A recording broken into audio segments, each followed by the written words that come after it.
Hi guys, welcome to another Monday night study. We have been going through our timeline prophecies, and let me turn this off here. We have been going through our timeline prophecies, but I wanted to share with you something I've been working on this week. Several of you have asked if I've looked at the Hebrew manuscripts of the New Testament, and I told a few of you I have not because I was aware of Shem Tov's, which is probably medieval text. So here's the situation behind that. Basically, in the Middle Ages, I just want to give you a little bit of history about it, why it's kind of important. But in the Middle Ages, there were inquisitions. And sometimes the inquisitions would let you, let me check my, okay. Sometimes the inquisitions would let you not convert if, number one, you promised not to proselytize and you had a very good reason for it. Not just you didn't like it, but you had to go to court and do that kind of thing. So there was a guy, several people did this, but there was one rabbi named Shem Tov who pulled together Hebrew manuscripts of the New Testament.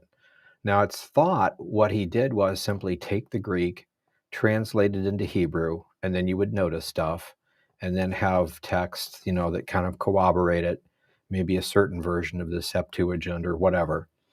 And so he was one of the few that was able to go to court and say, well, if this text says this, then I feel that it means this. And he was able to successfully win a court case. And so what he did was he wrote down copies of the New Testament in Hebrew, copies of what his points were, how to go about taking care of yourself in a court so that other people could do this too, other Jews. So, and it's not known for sure if he made Hebrew copies from the Greek or just had older copies. It's just not sure. So at that point, then, I never really paid that much attention to those manuscripts. But as you know, there were legends of the Jews in Cochin in India that had copies of Gad, Nathan, Ahijah, Shemaiah, and Iddo. Those are prophecy books that are mentioned in the Old Testament. So we managed to get a hold of and translate Gad into English. I think ours is the first Gad translation that you can get on Amazon. It's one of our 30-some books.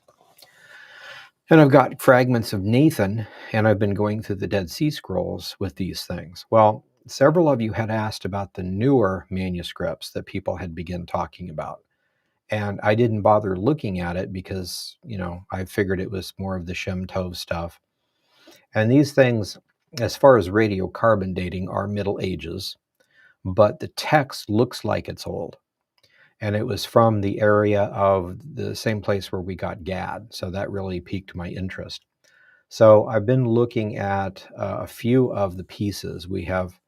I've been looking this last week at James, Jude, and Revelation. And I've been going through Revelation, and I just noticed a few interesting things. I just wanted to share a couple of them with you tonight. And this is the reason why it could be interesting. And people are going to say, well, probably about, 20 years ago, there was a big movement saying that the Aramaic, which is the Peshitta from the 2nd century, 1st and 2nd century, was the original, and Greek was translated from it.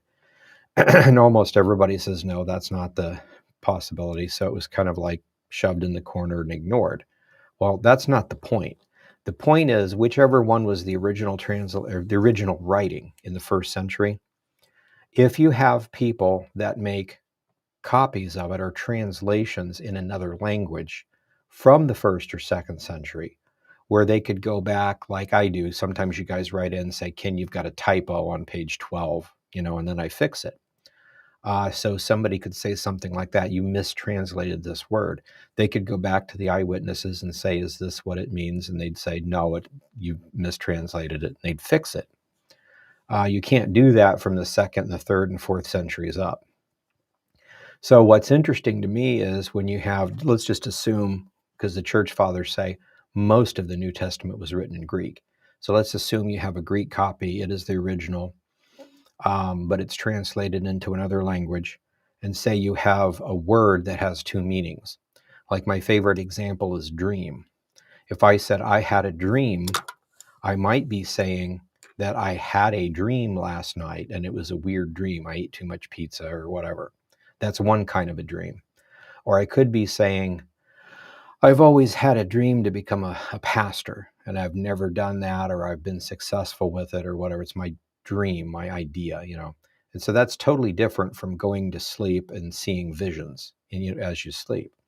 So if you translated that into another language where those are two separate, distinct words, totally different words, then you could see which word they translated, and you would know if it's correct which, at least what those people thought it meant. So it's interesting that way. A lot of times we compare King James to New King James, NIV, NASV, stuff like that.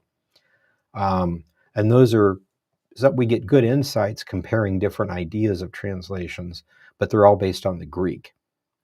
And so when we look at some of the earlier stuff, we get something much closer to the original and sometimes some very eye-opening things. So for me, I like to look at some of the early Latin. The Septuagint is one, the Dead Sea Scrolls are another, the regular New Testament in Greek, regular Old Testament in Hebrew, and then there's Georgian, there's North and South Coptic, there's the Peshitta, the Aramaic version, things like that, just a handful. But sometimes they make a big difference in the wording. Not very often. Most of the time they're identical, but sometimes it's kind of interesting. So I wanted to share that to you. So some of these are older. They may or may not be original. They could be copies from the Greek, or Greek could have copied them. And for our purposes, it doesn't really matter. We want people from back in the first century, preferably first and second century. They could go ask people, even if it's to the point of me going and asking my grandfather, when you and Peter used to hang out and have lunch, did you ever talk about such and such? Well, yeah, and he said it was like this. So some of those kind of eyewitness accounts would be very helpful in figuring out those things. So I want to share you this. This is something I've been working on, and it's going to take a long time, but I've got Matthew, Mark, Luke, John, James, Jude, and Revelation. I just basically started working on James and Jude, and I got to Revelation this week. So I want to share with you just a couple of things that I thought was interesting. Okay, I don't have that in here. So let me go back to try to find my way around here and go to Revelation. And specifically chapter 5, there was a few interesting things that I wanted to share with you. Thought I had that in here, but okay, here's chapter 5. And this is not polished, but I just wanted to pinpoint certain words to you, which I thought was pretty interesting. So basically, chapter 1 is an introduction to the book, but specifically it's an introduction to chapters 2 and 3, which are the church age. And then chapters 4 and 5 are kind of together. They're an introduction to the tribulation period. And chapters 6 to 18 is the tribulation period, a 7-year tribulation period, right before the second coming. Chapter 19, we see the second coming, and chapter 20, it begins talking about the millennial reign. So that's the kind of the setup we have. So we get to 4 and 5. This is the introduction to the tribulation period. And so we have like the 144, well, no, we have the 24 elders, the 4 beasts, and things like that. So let's just read this, and I want to just point out a couple of things, and then we're going to have a Q&A afterwards. But this is from the Hebrew. You can see it's really, really close to the Greek most of the time. So he says in chapter 5, I saw in the right hand of the one who sat upon the throne a scroll sealed inside and out with 7 seals. And I saw an angel who cried with a loud voice, who is worthy to open the scroll and break its seals? But no one in the heavens or on the earth was able to open the scroll and look at it. So I wept exceedingly because no one was found worthy to do this. And the elders said to me, do not weep. Behold, the eternal Lion from the family of Judah, the root of David, has prevailed to open the scroll and to break its seals. So far, that's identical, or really close to our Greek. I saw a lamb like he had been slain, standing in the midst of the throne, the living creatures, and the 24 elders. So the lamb is standing in the middle of the throne. I said that kind of weird. The living creatures and the 24 elders are all right there together, and he's in the midst of all of that. He had 7 horns and 7 eyes, which are the 7 spirits of the Lord sent forth to all the earth. Interesting thing about this is when, just like in the Old Testament, when we have Lord all in caps, it's actually the proper name of God the Father. So there's a debate today whether it's Yehovah or Yahweh or Yahuwah or something like that. We still don't know, but it's not just the word the Lord or God or something like that. It's all in caps. So the King James is one to do this, keep that kind of a tradition going on. Then he came and took the scroll from the right hand of the one who sat on the throne. When he took the scroll, the 4 living creatures and the 24 elders fell down before the Lamb. Now, in King James, it'll say that in their hands were harps and censers of incense. In this particular version, it actually says in their hands was a kinnor, a kinnor, and censers full of incense, which are the prayers of the saints. So I'm going to stop there and focus on this part because I thought this was really interesting. So when I used to read this, I would think it's harps and censers full of incense, which are the prayers of the saints. And I don't know if I thought this or someone told me this in seminary, but the idea was it's probably that things are getting bad on earth and everybody that didn't pray is now praying. So there's just tons of extra prayer. The prayer is kind of full. And I never really thought much about it. But looking at the Dead Sea Scroll calendar and the way things are supposed to be in the ages and the unas and things like that, it makes more sense to think that throughout the age or the ona, the periods of time, throughout all the Jubilees, people have been praying for the kingdom to come. Now, like this is toward the end of chapter 5, so the tribulation is just getting ready to start here. Then there'll be 7 years, and then the kingdom will be here. So the point being, once the kingdom comes, nobody's going to pray for the kingdom to come. So in this sense, if the prayer of the saints is the incense in the vision, and the incense is full, that means it's full of prayers. There's probably not going to be any more prayers about it because the time is at hand. It's beginning. And so that's the idea. So we're getting toward the time of the tribulation, second coming, millennial reign starting, that area. Now, the interesting thing about this, I'll stop on this and show you something, and we'll come right back to here. But in our last book, Prophecies from the Dead Sea Scrolls, we had, I think I can show you this on here. There are prophetic commentaries that we did, like on the minor prophets and stuff, what's left of them. So they have some interesting insights, smaller fragments and some of these bigger fragments for different things. And this is one particular, it's Katina A, it's fragmented form. But I want to share with you what it says about, how you set dates, prophecies, things like that, or time, not exact dates, but seasons. So this says, and we'll just read the first part of this, but it says it's written as it is written concerning the book of Psalms. And then he quotes Psalm 12, verse 1. This is the beginning part of it. And most of the Psalms will have a title. And actually, anciently, all the Psalms had a title. We'll see in a minute that there was a debate or a prophecy about that from Nathan, which is a different scroll, kind of tying all these together. So the Katina says it's written concerning the book of Psalms.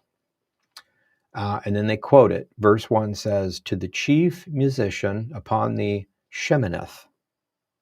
Now, a Sheminith means an eighth, and most people think it's probably an 8-stringed musical instrument. It can mean 8 in other ways too, depending on how it's spelled. So it's an 8-stringed musical instrument. That's what I want you to get. So just like if you talk about, I'm going to start a band and I'm going to play the 6th string, I'm probably referring to a guitar. So there's 4-stringed, 6-stringed, there's 8-stringed, and all the way out the odd different string. A harp has like tons of strings. So this is an 8-stringed musical instrument, a type of harp or lyre or something.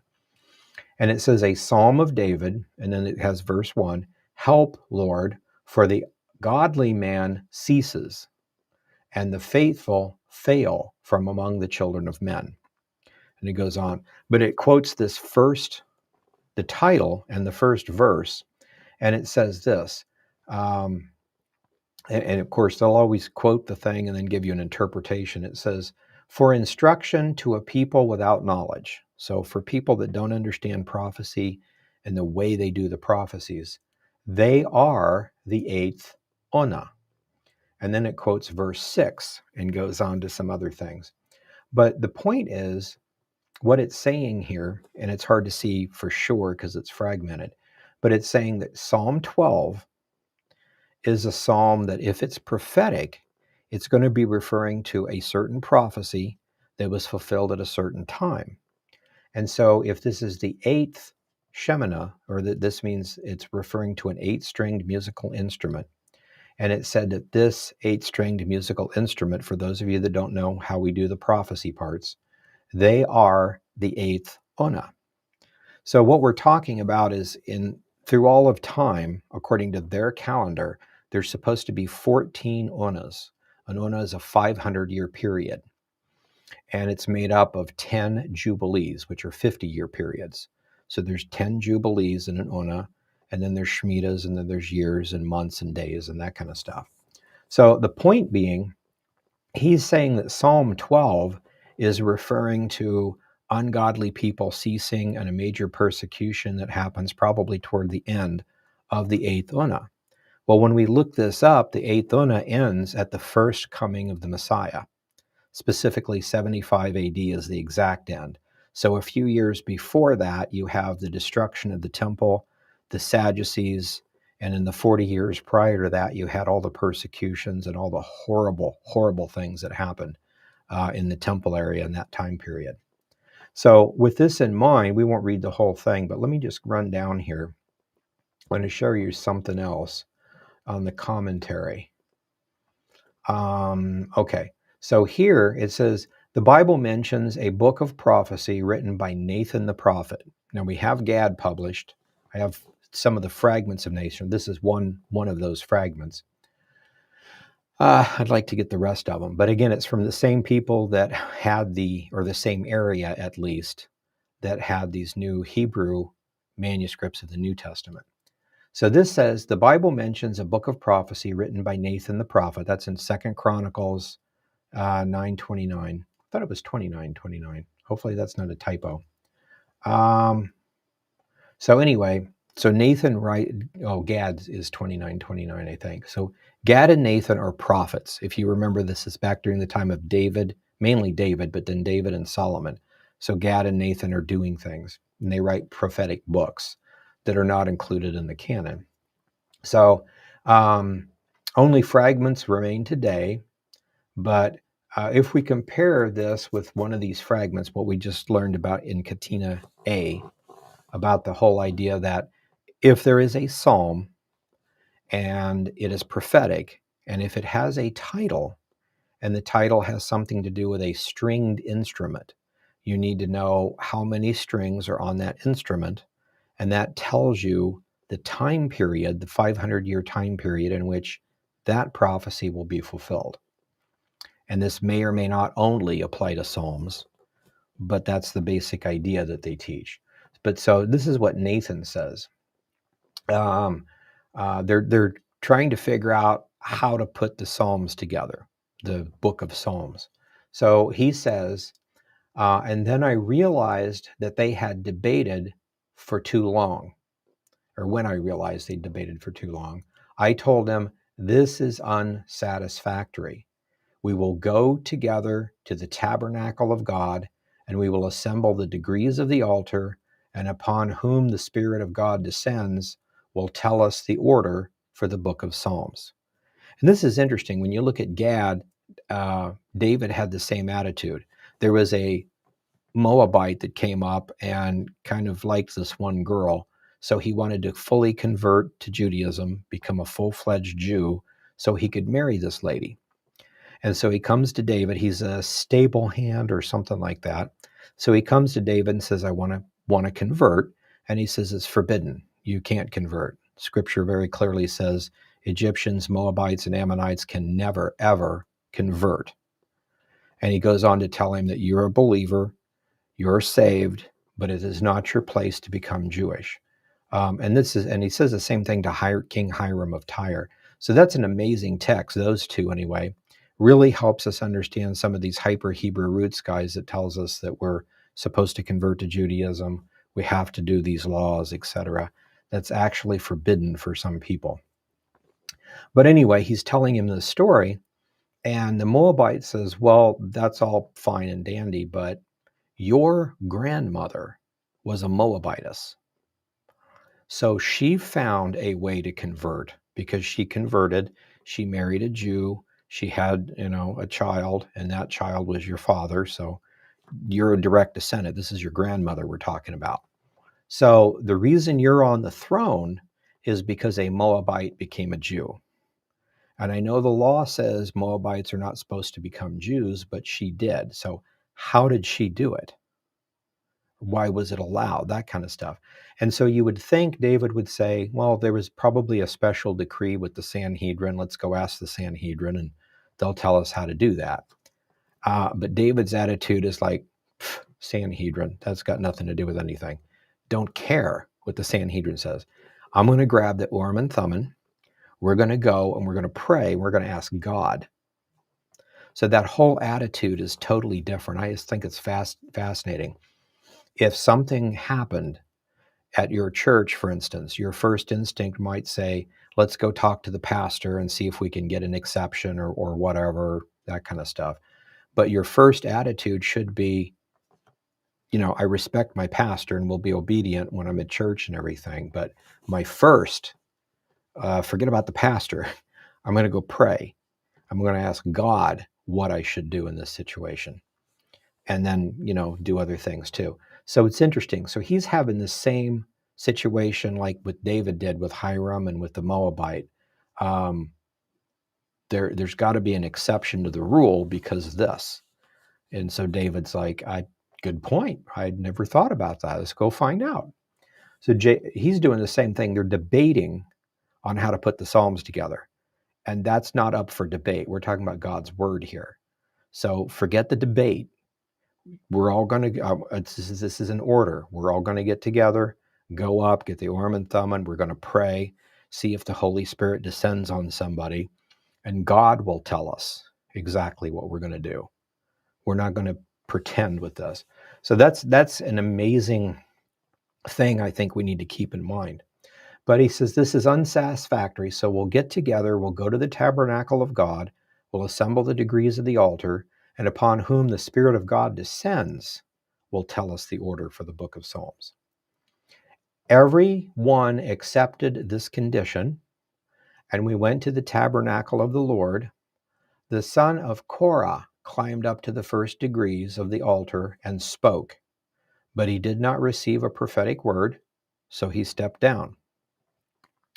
Asaph, remember Asaph, he's the one that wrote Psalm 83 about the upcoming war. He's a prophet. Asaph went in turn, and the Spirit of God descended on him, convicting him that neither he nor the son of Korah should complete this task. So I'm a prophet. The Holy Spirit's talking to me now. And basically it's, I'm not supposed to do this. He's not supposed to do this. So who's supposed to do it? That's the question. So I went then, so that's all. Asaph just knows he's not supposed to do it, and this Korah guy is not supposed to do it. So Nathan says, I went then, and the Spirit of God descended upon me and never left me until the point that I had the titles and the recitation formulas for each of the 15 degrees. He knows the Holy Spirit was upon him doing this. So this is interesting. He has the titles and the how you recite them, the formulas. So to me, that's the titles, and there's important things in the titles of the Psalms, is what he's saying for each one of the degrees. So he says, the crowd cried with one voice, this prophecy must be attributed to David. It is for him to write it. I said, no. Each one should write each of his psalms in his own name. So this could be talking about, like Ken Johnson wrote a psalm. It should be the Psalm of Ken Johnson. It could be that, or each person that is inspired of the Holy Spirit to write a prophetic psalm should be the one to decide the name of the psalm or the title specifically, and what musical instrument it's played in. There's some other texts that we won't look at tonight, but talk specifically about the way the Essenes were obsessed with the titles of the Psalms for specific prophetic reasons. So there's a lot of data on this. That's in the Damascus Covenant, by the way, which we have a translation of. So it says he, and we're not sure he, possibly the son of Korah, but he fled because of what I said. I doubt it would be Asaph, so Korah did. Then I got up and went to the mountain. I fasted and I spoke to God with humble prayers until he came to me and gave me, look at this, all the prophecies which reveal the coming of the Messiah. It may not be new prophecies. It might be a clear understanding of like Isaiah 53 and things like that, whatever, but he got some very important information. I wrote them in this volume and placed them in my library, which is in my capital. He was a Gibeonite. So he was a prophet of God, but he was actually a Gentile. So uncircumcised Gentile, ate ham sandwiches, that kind of stuff. But this is the best prophet. There was a Gentile that taught David how to be the best Jewish king. So that is really interesting to see the difference. So anyway, point being, he gets a lot of prophecies from the Lord. He is a prophet. But this whole concept of the titles of the prophecies. Now, going on down, I want to show you one other thing, and then we'll get back to our text. So I'll just read this to you here. Notice that the prophet Nathan understood not only it was very important that each psalm had the correct title in it, but that it was connected to prophecies about the Messiah. The recitation formulas are most likely the number of the onas that are in the titles, and that's, again, the stringed instruments. Nathan also wrote several other prophecies about the Messiah. Hopefully one day we'll get them. Let's see here. So here's another example. Now, he's talking about the Psalms. I don't know if this actually applies to everything or just the Psalms, but it looks like it applies to Amos chapter 6. We've talked about this before with the current war going on. But the idea that the onas show when the prophecy is fulfilled is connected in several times in the ancient covenant of Damascus. But let me give you just one small one from Amos. So here is Amos chapter 6, verses 2 to 5. And it's going to be talking about a 12-stringed instrument called a nevel. Okay. There's a nevel and there's also a kinnor. They're both 12-stringed musical instruments. And then there's a sheminith, which is an 8-stringed. So there's 8, 10. You could look at the centuries that way. So this says, go down to Gath of the Philistines. That's basically the Gaza Strip, where Samson was at, Gaza, the Philistine area. Are they better than these kingdoms, or is their border greater than your border? Of course, the answer is no. It's just a kingdom. It's not unconquerable. It's not, anything. It's just a kingdom. It says, ye that put far away the evil day. This is King James, by the way. Because you put away the evil day and cause the seat of violence to come near. And let me just finish reading it. That lie upon the beds of ivory, that stretch themselves upon the couches. They eat the lambs out of the flock, and the calves out of the midst of the stall. and they chant to the sound of the viol. So we're looking at this seat of violence and the viol. A viol is a stringed musical instrument. So it depends on, if you look this up in Hebrew, it'll be a nevel. So this is a 12 stringed musical instrument. So we've talked about this before, but basically, when it says seat, it's like the county seat. It's a government structure. So in Gath of the Philistines, or in the Gaza Strip, there is a government structure, a seat of violence. Now, that's just the way they translate it. When you're not sure, because it's a future prophecy or something old you've forgotten about, you just translate it. And if you would transliterate it, sometimes the words come out differently. So the word for violence, which occurs, I think, some 200 times in the Old Testament, but in 6 or 7 places, we've done a study on this in a different video. The word for violence is Hamas. So if you didn't translate this, but you just transliterated it, you would be saying that in Gath of the Philistines, or Gaza Strip, there will be sometime a government structure, a seat called Hamas. Okay. And they do certain things, like eating the flock. They're not the greatest people, as far as this is saying. And it says they chant to the sound of the viol. Okay, so if you were going to say, well, maybe there was a group called Hamas that ruled in Gath 4,000 years ago. Maybe there was. But this is the thing. Since it's the sound of the viol, and it is a nevel, which means it's a 12-stringed musical instrument, it has to be in the 500 years between the 1600s and or 1776, I think. 1776 to 2076, 500-year period. And since they're doing something to Israel, Israel has to exist. So if it's in the 12th Ona, it's after Israel comes back, which is 1948. We just happen to know that because it's history. But sometime between 1948 and 2075, there should be a government structure in Gath of the Philistines called Hamas that has a war with Israel. So this is kind of an obvious thing, but when you plug in the nevel, the 12-stringed musical instrument, if this goes into play, then you're definitely seeing the 500-year cycle. So that in itself is fascinating. So we have Katina A, Fragments of Nathan, telling us the idea of the stringed instruments as a title to the Psalms, at least. And it definitely does fit here with Amos chapter 6. Okay. So with that in mind, we've talked about that before. Now let's go back to the Hebrew New Testament. This is really cool. So it says, this is the time when the 24 elders are before the throne. So if you believe in a pre-trib rapture, it should have happened. The church should be there before the throne. And there's chapter 4 and 5, which is all getting ready for the tribulation period when he starts opening the scroll, which is chapter 6.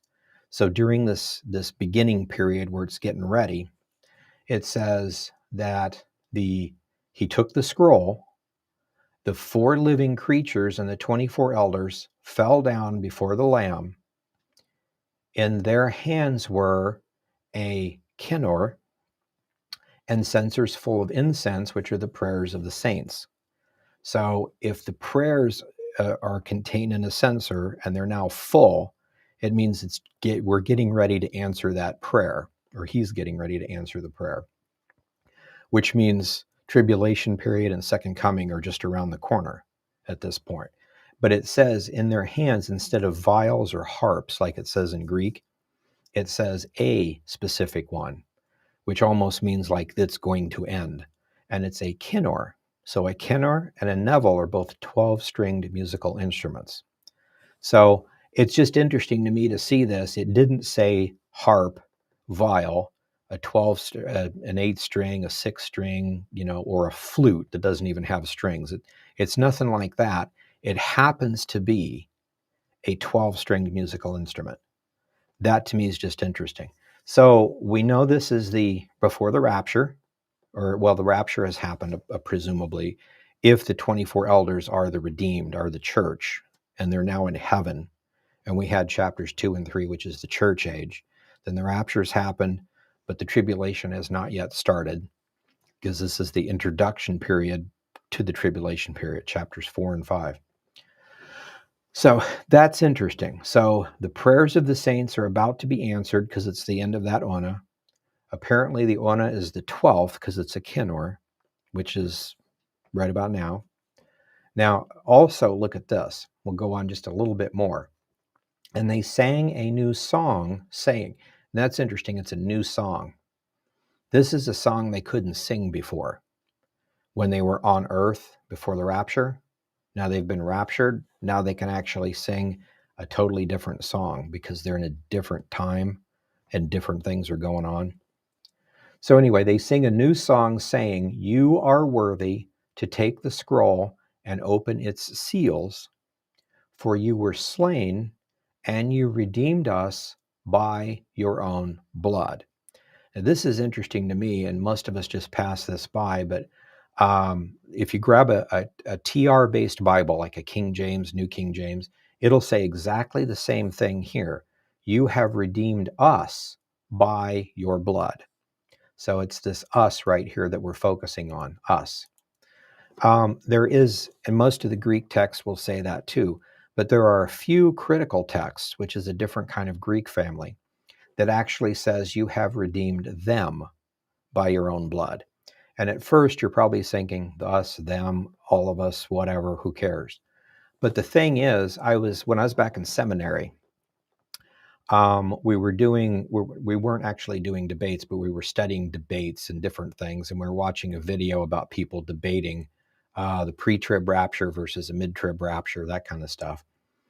And there were these guys that said, and this amazed me because I never even thought about it. They were using this to mean a pre-trib rapture, meaning specifically the 24 elders, since they said you have redeemed us, then that means the 24 elders are the redeemed. So the 24 elders are the church. The church is no longer on earth like in chapters 2 and 3, but now it's in heaven before the throne, and the scroll is getting ready to be opened, which starts the tribulation period. So since it says us, it has to be a pre-trib rapture, okay? So the guys on the other side of the debate were saying, actually, we agree with you on that. If that's what it said, there would be no doubt it's a pre-trib rapture. But it doesn't say that. It says he has redeemed them. And there were some Greek texts to say that. So it's debatable whether it's them or us, and they just chose them because it fits better with their theology. But again, to me, it's interesting because we look at the Hebrew. Again, if this is a translation of it or the original or whatever, it doesn't matter if it goes back to the 1st or 2nd century, as far as this goes, you have redeemed us by your own blood. So I just think it's fascinating. So just these 2 or 3 verses right here, we're being told that the 24 elders apparently are the church. They are the redeemed because it's us. And he has now fully redeemed us because we're caught up here. And he's getting ready to open the scroll, which is the tribulation period. And this happens because the prayers are full. And it's at the end of the Kenor cycle, the 12-string cycle, which is before 2025. Doesn't mean that the rapture has to be all the way out there, but it's sometime before that. So it's just interesting to see that, the timing, the season of everything. So these are a few things I knew about us from seminary, but it's a moot point since we've got 2 different sets of Greek. So, what difference does it make? There's no way to prove one way or the other. But if you're using this to prove either this is the original or this is a translation of the original from the Greek, it's one of the two. So either way, that's why it's important. Don't worry about which one's the original. Just look at the evidence for it that it gives us. So we are redeemed because the prayers are there, because at the time of the 12th Ona. So that to me was fantastic. I wanted to share that with you. But there's one other thing I wanted to share before we stop and go to our Q&A. But in chapter 6, I want to share you a couple things. We all know chapter 6. And chapter 6 is the seals, the 7 seals. But the first 4 are the 4 horsemen of the apocalypse. And I wanted to share one other thing with you because this is really cool too. I had always looked at, and I remember different people asking me, there are 4 horsemen in Zechariah chapter 6, and there are 4 horsemen in Revelation chapter 6. Do you think they are the same? It's the same prophecy or totally different or somewhat connected or whatever? And my thought on that always was, well, I think they're connected or maybe the same prophecy. I have a theory on that. We're not going to talk about that tonight, but I think they're directly connected. But I can't prove it because number one, they both start off with a white horse, and then they have a red horse, then they have a black horse. But when you get to the 4th one here in Greek, it says it's a green or a pale green horse, or some of them will just say pale, but pale green. And in Zechariah, it's not even green. It says it's dappled and bay, which I assume means spotted. You see, over the centuries, we have all sorts of different names. I think there's mottled, there's Appalachia, something. I don't know that much about horses, but there's different. It's some sort of spotted or multicolored type horse, I think.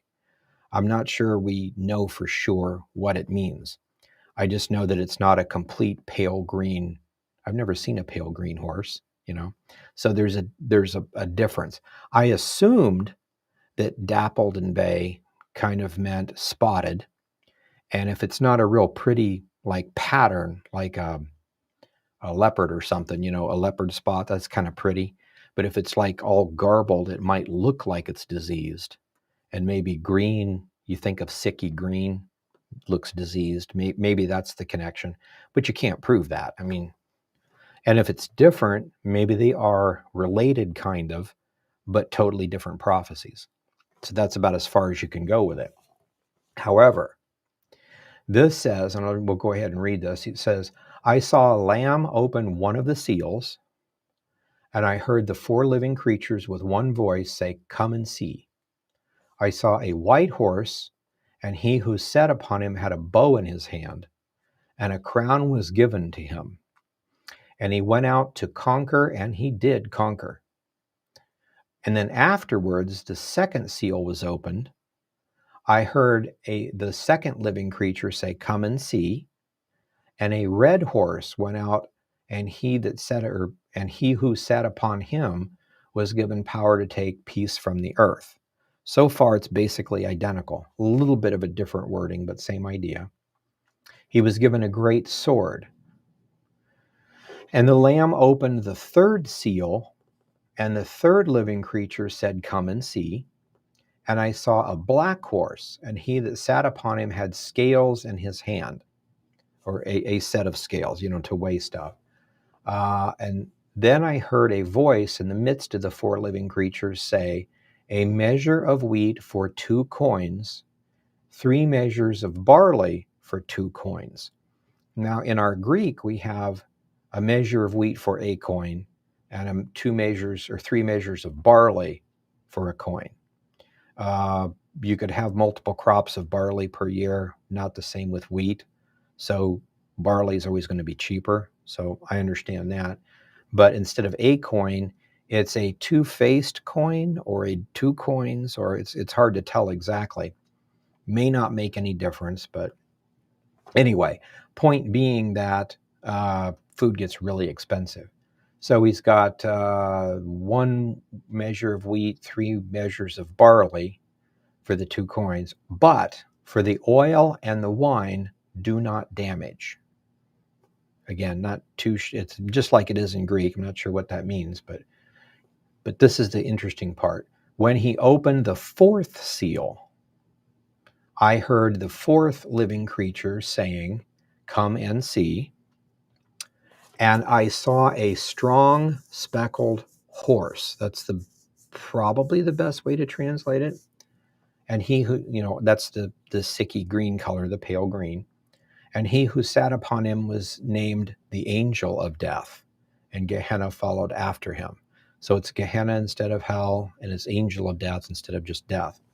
But this is the interesting thing. Since there are two words here, it doesn't just say he was green or red or purple or, some color.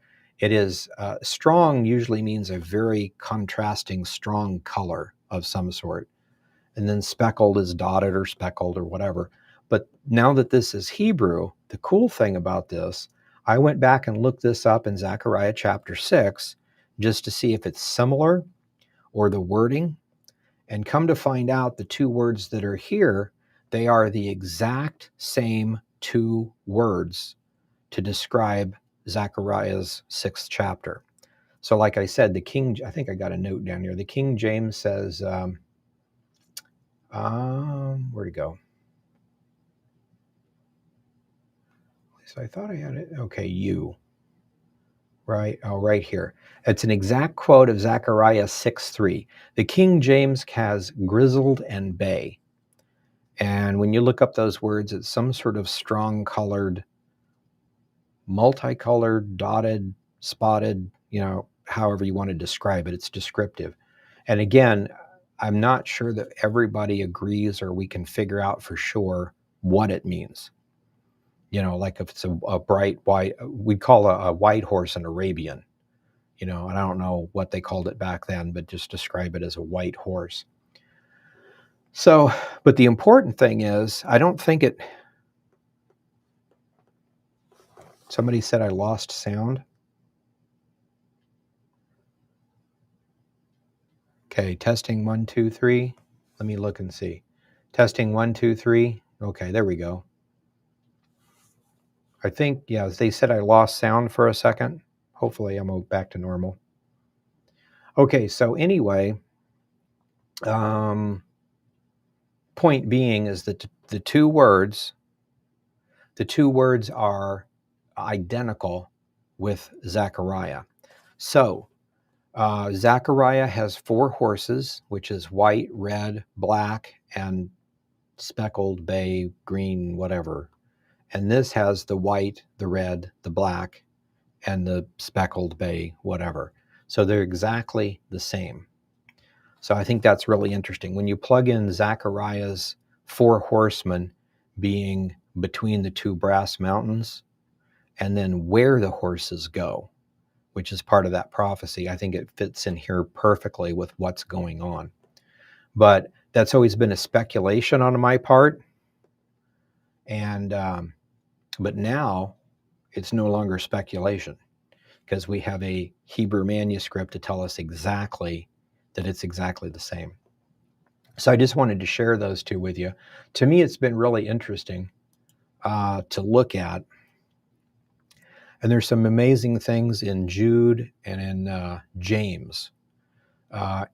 When you take a phrase and you translate a word 2 or 3 different ways, which is fine, but then you flip phrases around, you're saying exactly the same thing, but you no longer recognize that it's a quote.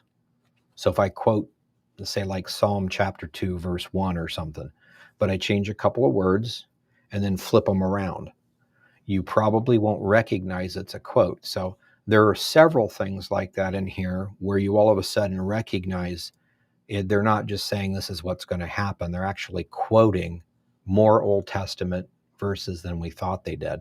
So it's been a very interesting study. We'll keep doing this and eventually kind of pull some stuff together and do some more, but I just wanted to share this with you.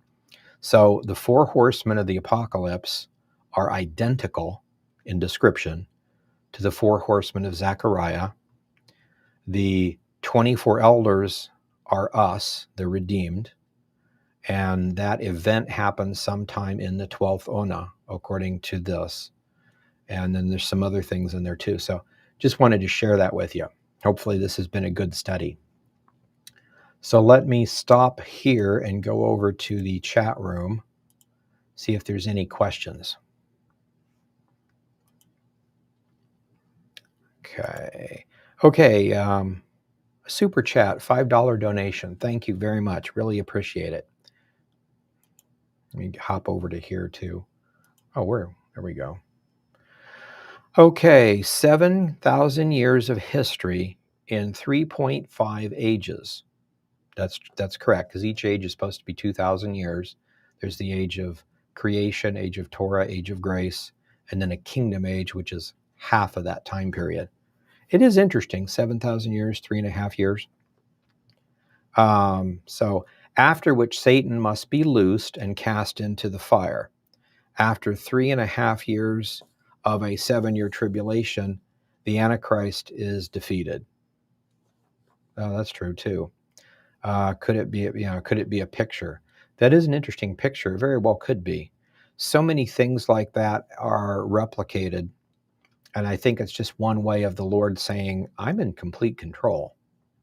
It's fascinating to me. In Enoch 40, the 4 archangels are Michael, Raphael, Gabriel, and Penuel, in the form of 4 living creatures, according to Revelation 5. That's interesting. It very well could be. That's something that we need to, I have not thought about that, plugging it in.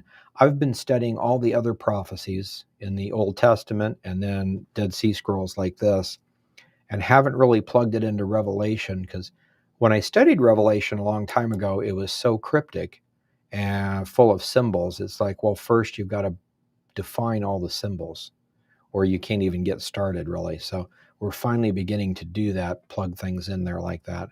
But that is interesting. Look at the 4 archangels and kind of compare them. That's thank you for that. That's interesting. Oh, is it possible that they're the same? I don't know. We'd have to look at it and see. Um, since they're described as living creatures that have eyes all over themselves, including all over their wings, I wouldn't think they would be Gabriel and Michael. But it could be, because it could be, if it's not a actual description of something, then the eyes all around them and the wings mean something. So again, we'd have to figure out exactly what that means for sure. Have you done anything with the Jerusalem Targum? A little bit. It has some interesting things, such as, and they heard the word of the Lord walking in the garden at the repose of the day. Yeah, it's got a lot of interesting things in it. One of my favorite places is, I think I don't remember the exact verse, but it's in Exodus when it talks about, I think it's Jacob picked up and he went somewhere. And it says that he stopped at the Tower of Edar. And you can just look that up, so it's easy to find in the Old Testament. It's what it says it in King James anyway, Tower of Edar. And he camped out there. And that's all it says in our Hebrew. In the Targum, it's interesting. There's an extra phrase, and it says that he fled there and he camped out at the Tower of Edar, which is where the Messiah will make his first appearance. And I'm thinking, like, well, that ain't right. He was born in Bethlehem, and he, this kind of stuff, and from Nazareth. And so anyway, I go look it up, and apparently the Tower of Edar is around the area of Bethlehem, and traditionally it was where the shepherds would watch the flocks, and those would be the flocks specifically to be set apart that are for the sacrifice in the temple. So it's got to be right there by Bethlehem and Jerusalem, really close, but out where there's enough area for the lambs to feed. So, but I was looking this up, and then I thought, well, actually that's correct then, because Messiah's first appearance of his kingdom anyway, first announcement, if you want to translate it that way, was when the angels appeared to the shepherds by night. So if the angels appeared to the shepherds, and the shepherds were the ones that kept the flocks for the temple, they would be actually right there at the Tower of Edar. So it's interesting, because this would have been put together from really old manuscripts by people that didn't believe in the Messiah, or didn't believe that Jesus was Messiah anyway, and wouldn't put something like that in there unless it was just actually the text. So there's a whole bunch of stuff like that in the Targums that I think are really interesting. We actually, let me see, like here's our main website. If you go to our PDFs, I think it's PDFs and Targum, So we have, and I've got this from other places, I didn't do the translations, but Genesis through Deuteronomy, so the basic Targum. So like what I was telling you is in there. And it's really interesting because like in Genesis 6, when it talks about the Nephilim, well, it talks about these sons of God coming to the daughters of men. And it says the same thing, so it doesn't change the wording or anything, but it adds a sentence. It says that this is when the sons of God came to the daughters of men, had children, that kind of stuff. And the extra sentence says, this is the same time when Shemyaza and Azazel came to the earth. So those were the two angels that came down that started doing the genetic tampering. So it's interesting, just that little comment. So that's, again, it's not in the original text. You can think of the Targum as being a Bible, a Hebrew translation into Aramaic, but then commentary tacked on. And so it's interesting. So somebody back there a long time ago connected it to the Book of Enoch, so which I do too. So it's just kind of interesting. There's a lot of that kind of stuff. When Christ returns and rules with a rod of iron, what are the chances Christians will find it hard not to rebel, even if he removes our sin natures that it didn't stop the angels from revolting? That's a good point. I think without the sin nature, all of us that are the redeemed won't have that problem. I mean, I don't know why. I don't know why we would be different per se than the way Adam was. Angels are one thing, Adam is a different thing, and we're totally different again, but then we're going to be redeemed and our nature changed. Assumably, we wouldn't rebel. However, there are a lot of regular human beings that populate the millennial reign, and a large portion of them rebel. So there is going to be something like that. It's an interesting thought. Those are all things we need to think about. And that's why I like these old texts. Sometimes it'll say it just different enough to absolutely prove that, or maybe disprove that. Usually those kind of things will disprove something before they'll prove it. But either one will help. It just eliminates a certain line of thought going this way. Question. Have you heard of Nehemiah Gordon? He's a Karahite Jew who has seen the Aleppo Codex showing, he showed that it shows Yehovah with some complete vowels and some of the Tetragrammaton. Yes, I'm aware of Nehemiah, and very interesting stuff. And I know he is a Karahite, so I bless him that way. I think he's onto something, really. I know a lot of people say it's Yahweh, and the reason they say the name should be Yahweh is most of the manuscripts don't have vowel points.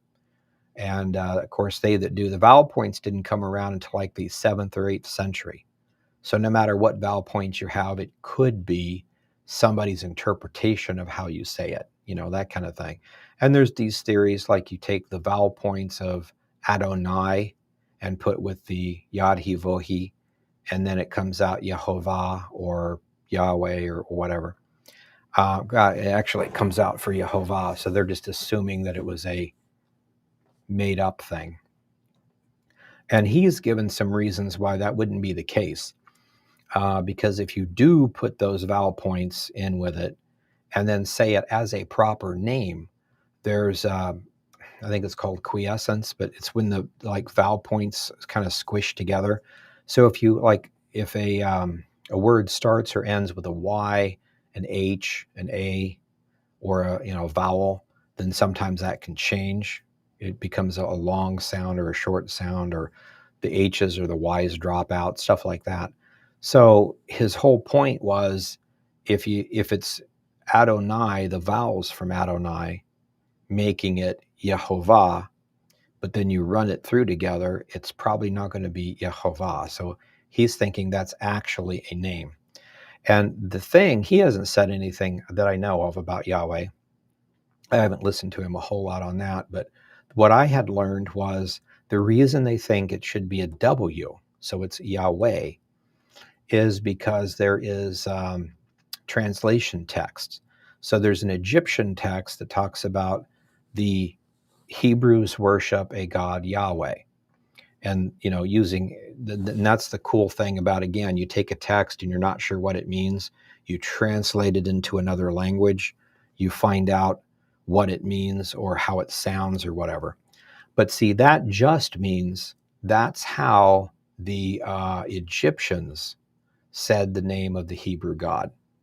So evidently they called it Yahweh. It actually is a real name, but that does not mean that they called their God Yahweh. So anciently, if they didn't have a W and it was just a V, they wouldn't be saying Yahweh. You wouldn't think. They would be saying Yahweh or Yehovah. And again, depending on how it's used, the line that looks like a cane, kind of, it's a V when it's used as a consonant, but it can be used as a vowel. So it can be an O or a U. It depends on the context. Most things are really easy, but the alepphs and the ains, quiesce, the V can be a V, an O, or a U. The letter B can actually be a B or a V, depending on how it's used.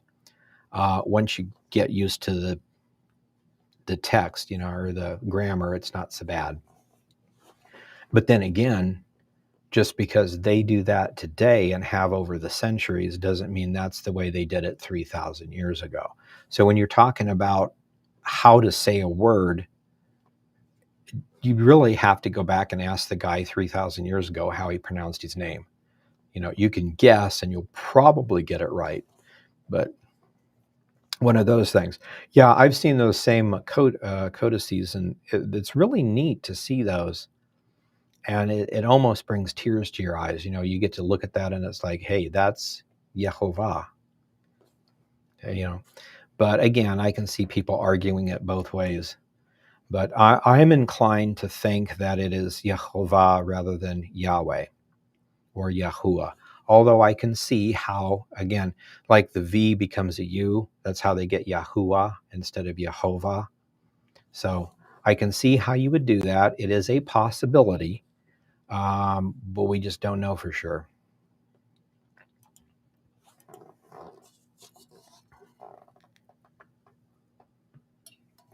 But yeah, Nehemiah Gordon's got some interesting stuff.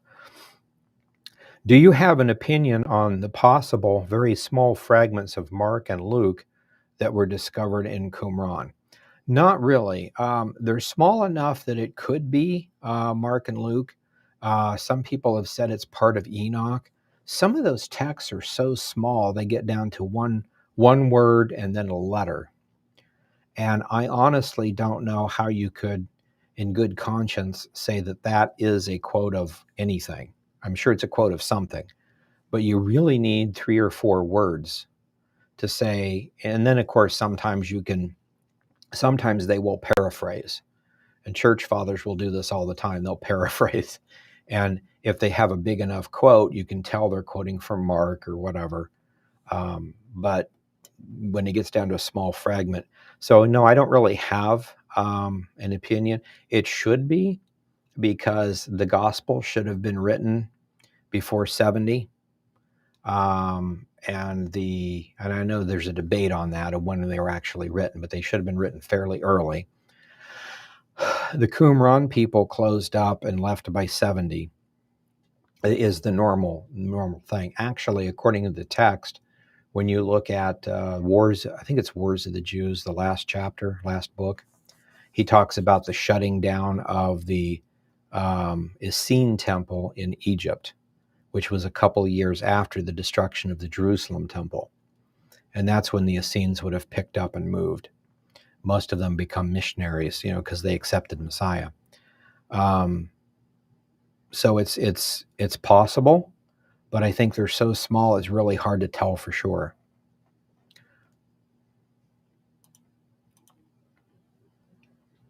I've always seen confess with your mouth the Lord Jesus as Jesus is Lord. Okay, yeah, small and lowercase. Are there any Hebrew translations of Romans 10:9 that indicate Lord means God rather? Okay. I don't have anything of Romans. However, what's interesting about it, I think it's Philippians. I'll have to look that up and say, but he's quoting, um, I think it's Isaiah. It's the verse that says, every knee shall bow and every tongue shall confess.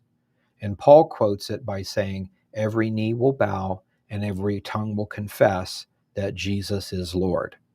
So that's in, I think it's in Philippians. But if you look that up, it's a quote out of Isaiah. Isaiah actually says, every knee will bow and every tongue will confess in the Lord. And the word there is not Adonai, which is the Lord. It's actually the tetragrammaton. It's the Yahweh, it's Yehovah. So if Paul is quoting that, which is talking about God the Father, Yehovah, and saying that everyone will eventually bow the knee and confess that Jesus is Lord, he's not saying that he is Adonai, he's a Lord. But they're saying eventually everyone will bow and confess that Jesus is God incarnate, which is actually what it says in 11Q13, one of my favorite Dead Sea Scrolls.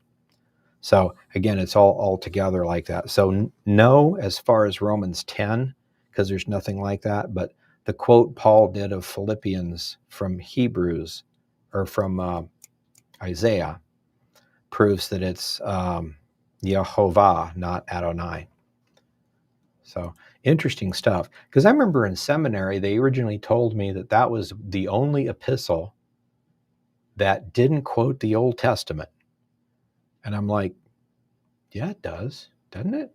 I had to go back and look. That again is one of those things where he's saying it, and in Greek, he's probably just giving his thoughts, and you don't recognize that it's a quote because it's not a word for perfect quote. It can't be from Greek to Hebrew. Something would have changed, So it's kind of hard to see that sometimes. Super chat, $10. Thank you very much for the donations. Listening to your Ancient Prophecies Revealed book, wonderful. Thank you.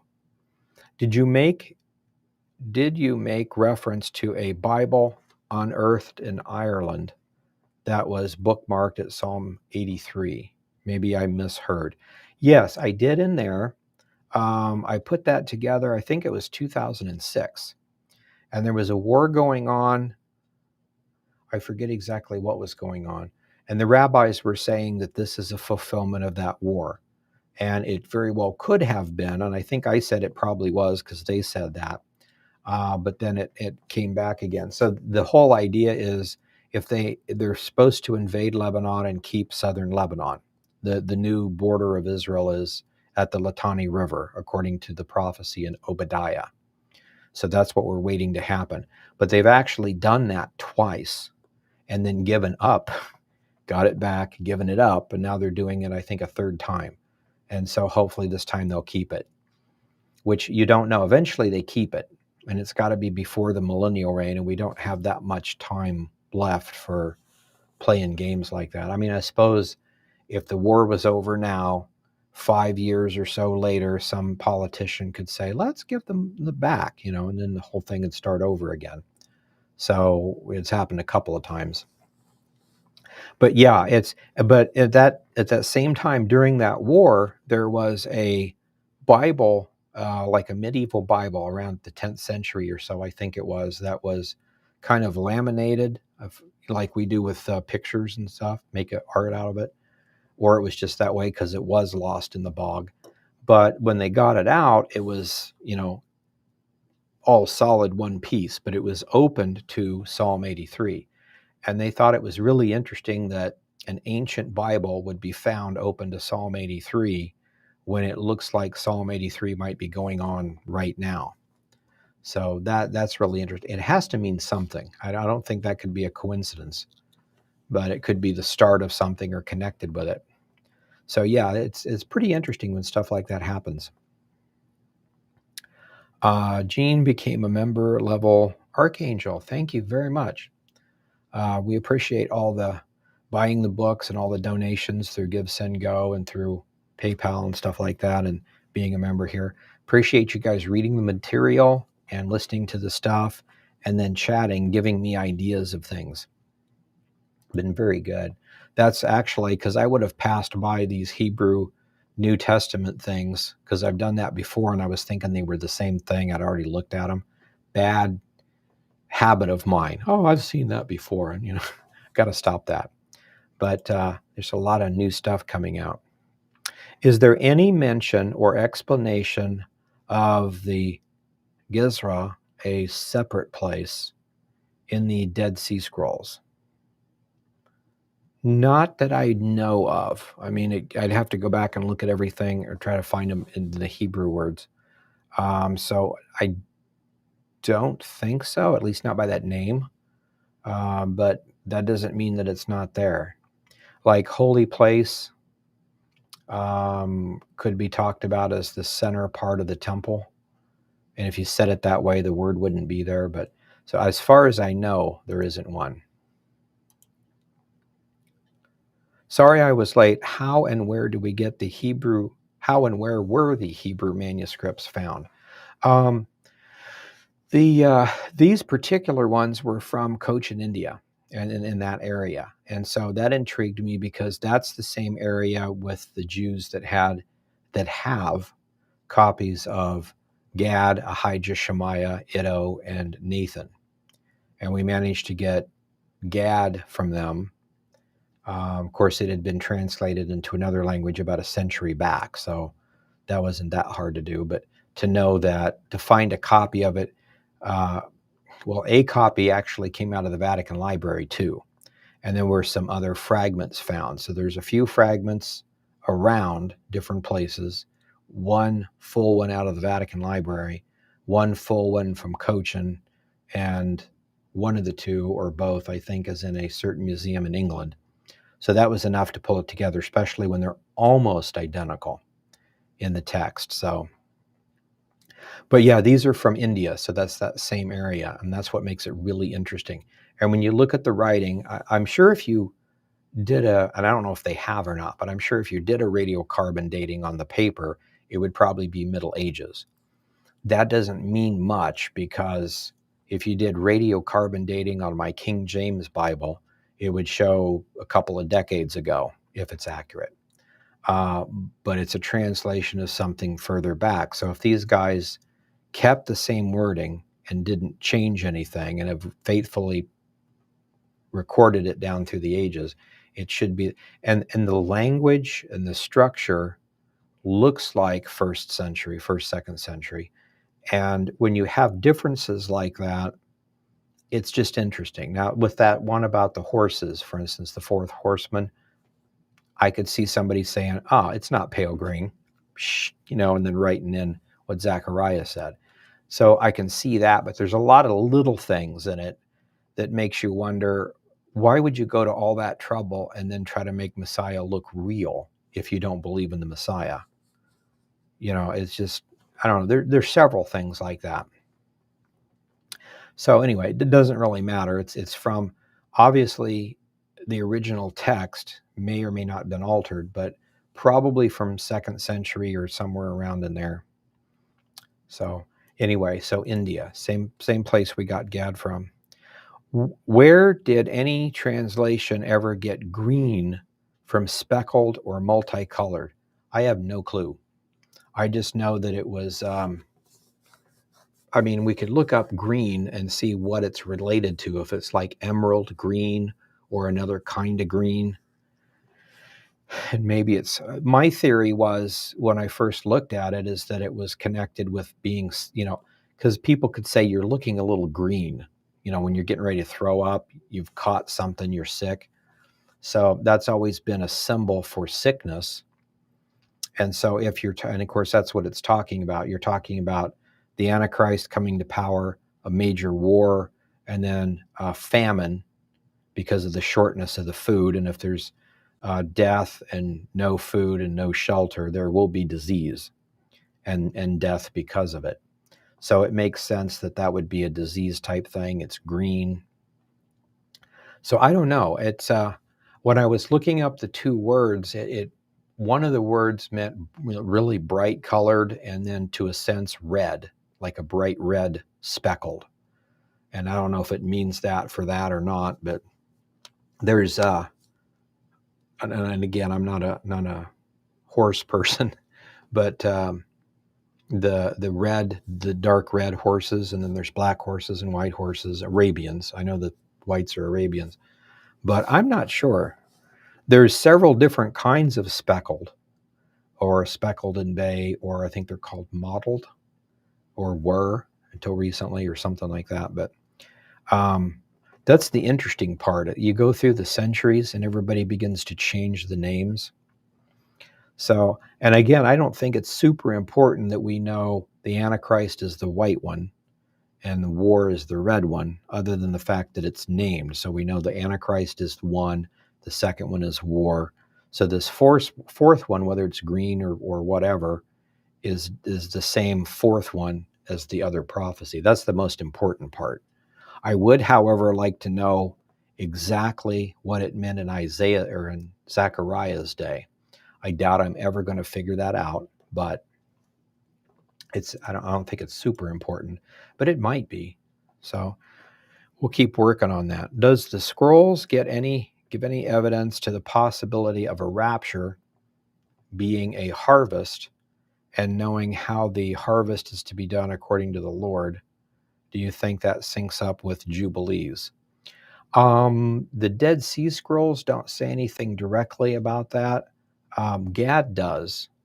And I think there's a few other things that give, not directly, but they give hints that are, I think, fairly blatant. But no, nothing in the Dead Sea Scrolls directly.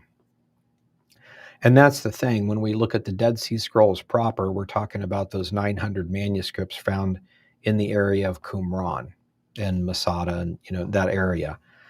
They talk about other books, and if we can go find those other books in other libraries, old libraries from around the world, those are worth looking at. But those would be just like the Bible recommends we read Gad, if we could find Gad. So if you got Dead Sea Scrolls that recommend you read this, and if you could find that, and then know that that's actually the proper book and it hasn't been mistranslated, a lot of work to do. But yeah, there should be some interesting things. To me, it looks like the rapture is connected with the Festival of Trumpets. And since Jesus came on Passover and the church was born on Pentecost, it's logical to assume the rapture would happen on trumpets.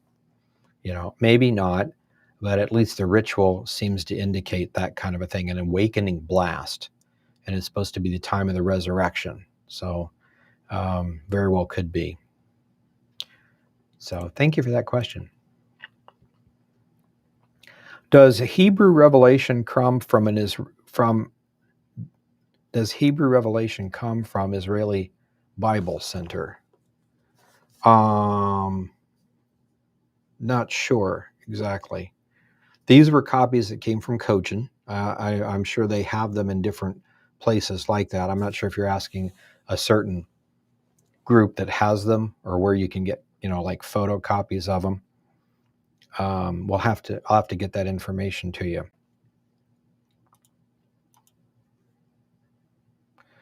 Question, and then also it would be good to compare these with the Shem Tov stuff from the Middle Ages, just to see how much is the same.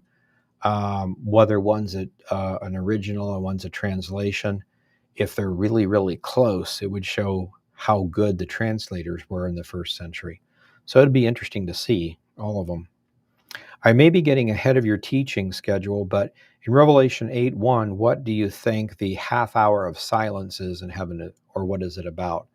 I have got into chapter 8. I was doing that this morning, and the wording is basically identical to the Greek. So it's a time of silence about the space of a half an hour is exactly the same thing that it says. So there's no new information on that, at least from that particular verse. And as far as my ideas, I really don't know for sure what it's talking about. There's been a lot of speculation on how to divide it, or what a half an hour might mean, or something, but I really don't know. Do you know which church father wrote that Christ would defeat Gog at his coming? I can't remember. Since I read Amos 7 in the Septuagint, personally found that it makes sense that Gog may be the Antichrist. Yeah, in Amos 7, in the Septuagint, in the Greek Old Testament, it mentions that Gog is a demonic being of some sort, which we've always wondered, because in the land of Magog, that's southern Russia, that particular area, but Gog is the king. And I've always thought, well, Gog in Hebrew, the word Gog in Hebrew means roof. So like the furthest up of my house is the Gog, or the roof. So if you're looking at a map, it should be the furthest north. So it wouldn't be Syria or Turkey or one of those. You keep going further north. The one that's the furthest north is Russia. And of course, that makes sense that Magog is southern Russia. So it connects the two. But in the Septuagint version, who knows which one's correct, but it seems to indicate that it's a demonic person. As far as the church father that wrote that Christ would defeat Gog, I think that's a Dead Sea Scroll. I mean, it says the Lord would defeat, they're defeated by the Lord, so that's the Father and or the Messiah. But I think there's a Dead Sea Scroll that actually says that it would be the Messiah specifically rather than God. Let me look that up real quick. See if I can find it here. That's in the last book we did, I think.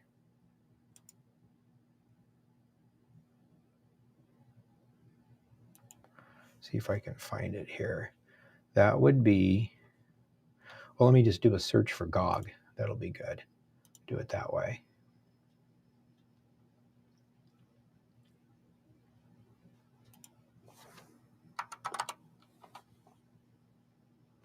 Synagogue of Satan. Okay, next one. Yeah, Messiah destroys the enemy's armies of Gog. That is in, why is this not working? There we go. Summary of the prophecies. Okay, this isn't helping. Let me go down to the next one. Okay, this is it here. It's in the Isaiah commentary. Yeah, it says that it gives the prophecy of Isaiah 11, which we know is definitely Messiah. That's where he gives the name of the Messiah would be Yeshua, that kind of thing. But they quote it and then say, the shoot of David, who will rise at the end of days, is the Messiah. So their interpretation of the seed or the shoot of David from Isaiah 11 is talking about the Messiah. He will attack his enemies, and God will sustain him. Something about a throne of glory, holy crown, and royal garments. Israel will be protected by him. He will rule. Let me make this a little bigger so we can see it. So you can see what I'm doing here. There we go. I think I just went off of it. Okay, here we go. He shall judge. Okay, he will rule over the Gentiles, and he shall judge Magog and with all those people by the sword. As it says, not to judge with his eyes and his side. That's another one. So those are 2 or 3 verses that are definitely connected with the Messiah.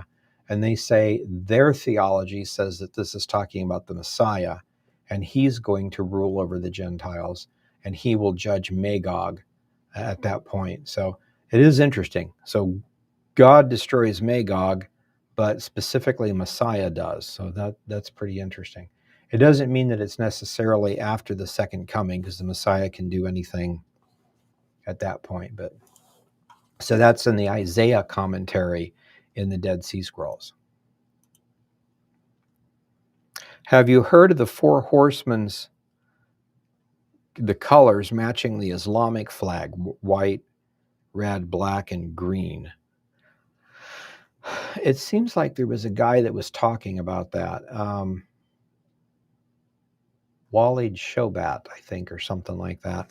So I've heard of it. I don't know that that necessarily means anything, because if the white is the Antichrist, red is war. It is interesting that they would be the same colors. Not sure that it's connected though.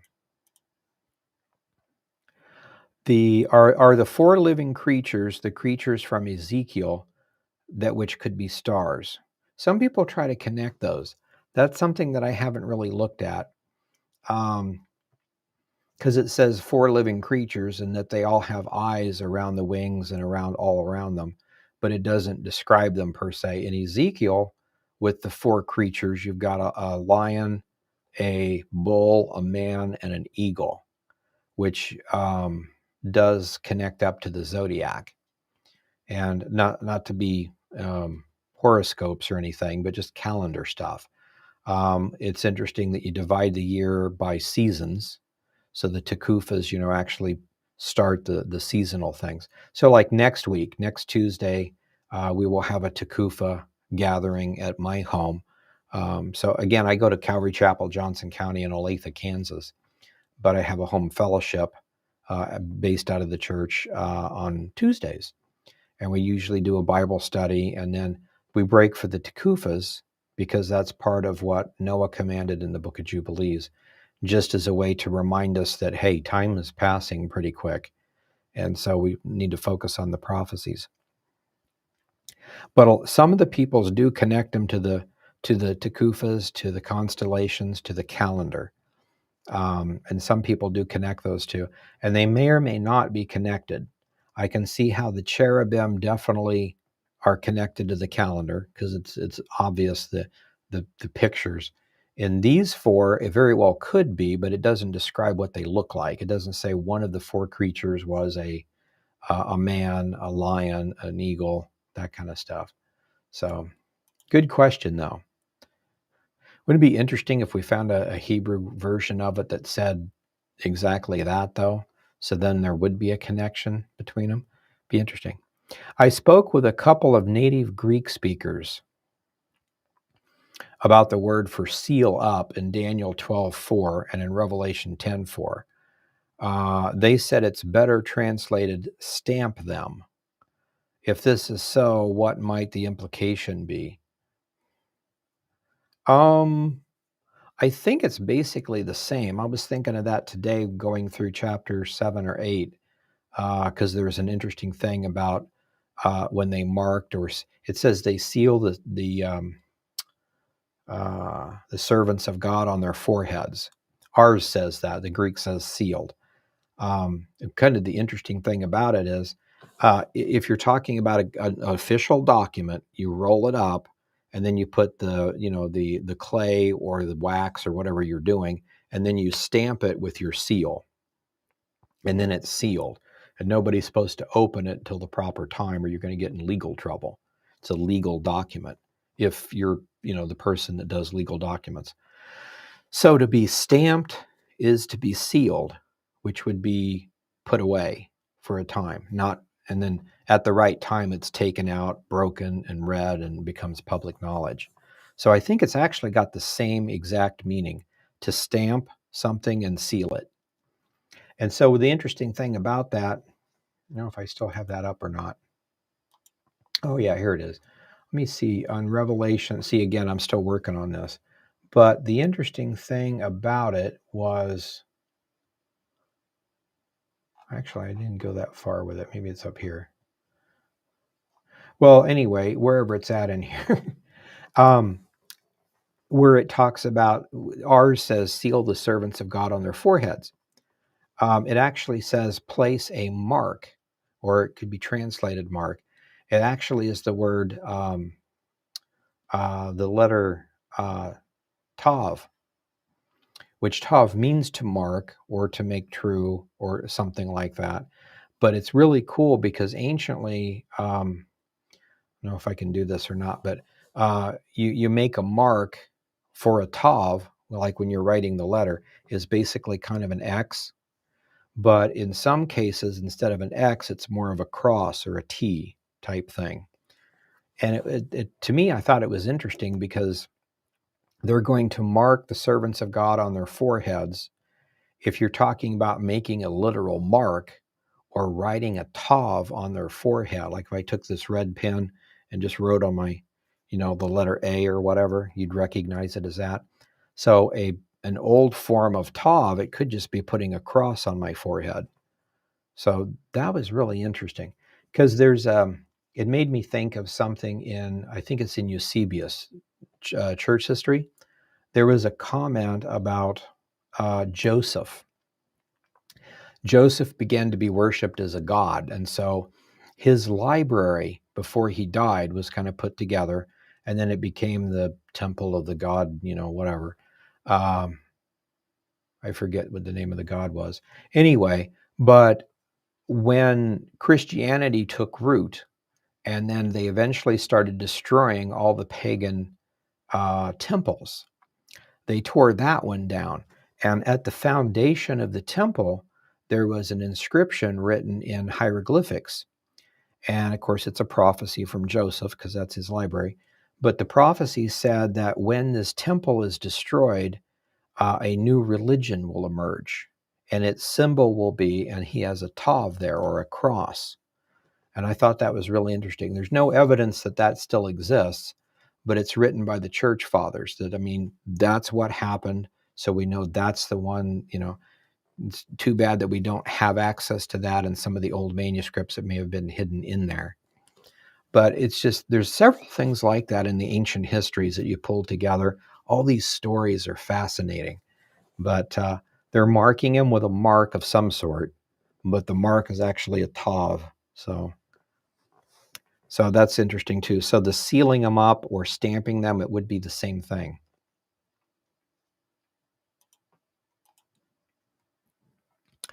The scroll question, the scroll that you were reading tonight, does it say that while the government of Hamas is in Gaza, when the Lord will rapture his church, or did I misunderstand? No, it didn't say anything like that. It just simply says that there is a time when the government of Gaza, or Gath of the Philistines, attacks and has a war with Israel. So that has to be after Israel comes back, which is sometime after 1948, unless it's way before they were, before 70 AD, before they were expelled out of the land. But since it mentions that the musical instrument that they have is a viol, and it was a kenor, or a Neville, I forget which one, but those are 12-stringed musical instruments. If we plug that in, it has to be sometime between 1776 and 2076, that 500-year period. And since they're having a war with Israel, Israel didn't come back till 1948. So it's sometime between 1948 and 2000. So it's interesting that it's happening right now. We're actually right in the middle of that time period, if you think about it, between 48 and it's 20, basically 20, 22, 23, I guess when the war started, but we're right in the middle part of that. So thank you for confirming the rapture before 2075. I don't know if I said 25 or not, but very interesting. So yeah, 2025 to 2075, 76 is that last Jubilee period, or that last 50 years. Which is usually referred to as the last generation. So very interesting on that. William became a member level Archangel. Thank you very much. Appreciate that. Appreciate all your support and all the questions and helping me research. Question, do you think that the Hamas war will be over in the next year, this or next year, or do you think it will go on later? Are there any prophecies that may talk about this? I actually think it's I could be wrong, because it's debatable. Anything future, I could very easily be wrong on. But there is a prophecy from a Dead Sea Scroll that indicates a 70-year time period. And I think it's connected with this current war. Just my guess. We're going to get to that when we finish out the timeline prophecies. We have one showing how the Messiah was supposed to die for our sins in 32 AD, how Israel was supposed to come back and reestablish their country in 1948, and they were supposed to take the Temple Mount in 1967. And then there's also supposed to be this thing that happens in 26 or 27. And of course, we look at this and think, I don't think that war would continue that long. It itself probably wouldn't, but if they have to continue and do stuff with Lebanon and other people get involved, or even if it stopped right now, there could be negotiations that go on for another year before it's actually finished, per se. So we'll see what happens. The four living creatures described in Revelation 4:7, Ezekiel 1:10. Okay. Is this what you mean when you said you wish that they were described? Similar with eyes all around, the same animals, human likeness. Yeah, I'll have to look at that and see. But yeah, the same thing. Ezekiel talks about they have the faces of a cherub, a man, and a lion, and a eagle. And so if they're described as the same, then they might be connected. So we'd have to see. So yeah, that's what I was talking about. If it just says they have eyes all around them, that'd be one thing. But if they're described as the different looking like that. And well, one thing that's interesting in Ezekiel, when you compare Ezekiel 1 with 8, I think, is the other one, where they both talk about the cherubim with the four faces, it's interesting that they're slightly different. Instead of describing it as 1, 2, 3, and 4, it kind of goes 1, 3, 4, and 2. So as far as that goes, and that I think that has a meaning of some sort too. So, okay, well, thank you. We will, there we go. We will come back next week with another study on prophecy. Wanted to remind you that, let's see here. What did I want to remind you? Oh, our second channel is up. And we've got it all fixed for monetization, and all the things that we need are it's all recognized and everything. We have, and I'll just show that to you real quick. The back up from here. This is our regular website. And our second one here is just manuscripts. It's going to be just the manuscripts being read. So we have 3 Corinthians a few weeks back. We had a while getting started. But we've got Gad chapters 1 and 2. We probably will be able to do chapter 3, hopefully get it up tomorrow. We would like to keep adding a chapter at least once or twice a week, and we'll see how that goes. But we want to have Dead Sea Scrolls, early church manuscripts, and then other things, maybe some of these Hebrew copies out there. So it'll be a nice place to have a one-stop shop for you to read the scrolls yourselves without any commentary. This is the study channel. That one's just the text channel. So we've got that going on. And then we got, okay, I guess that's it as far as that goes. So we'll come back next week with that. Wanted to remind you that, so we have our second channel. That's the second channel membership, or not membership. It doesn't have memberships, but the link to it. And then also, because of the push towards censorship and everything, we have our own network, which is private, where we can go on there and talk about, anything related to the scriptures and stuff. So we have a pretty good stuff. We talk about the herbal medicine, the Essene stuff. That might get me in trouble if I talk too much about certain kinds of medicine. Prophecy sometimes get me in trouble when I talk about certain wars. Dead Sea Scrolls could possibly get me in trouble when I talk about certain moral issues. So it's an interesting time we live in. Anyway, so you're welcome to join that. That's free. And then we have our regular support for for the ministry through Give, Send, Go, which is a Christian version of PayPal. We have that also. Anyway, wanted to make mention of all those things. So we will come back next Monday, and we'll continue to be doing these things, continue to do some of these translations. I think they're fascinating. What we looked at tonight, I was really amazed, really excited. Zechariah is identical to Revelation, so pretty cool. So I'll go ahead and say good night, and I will see you guys next week.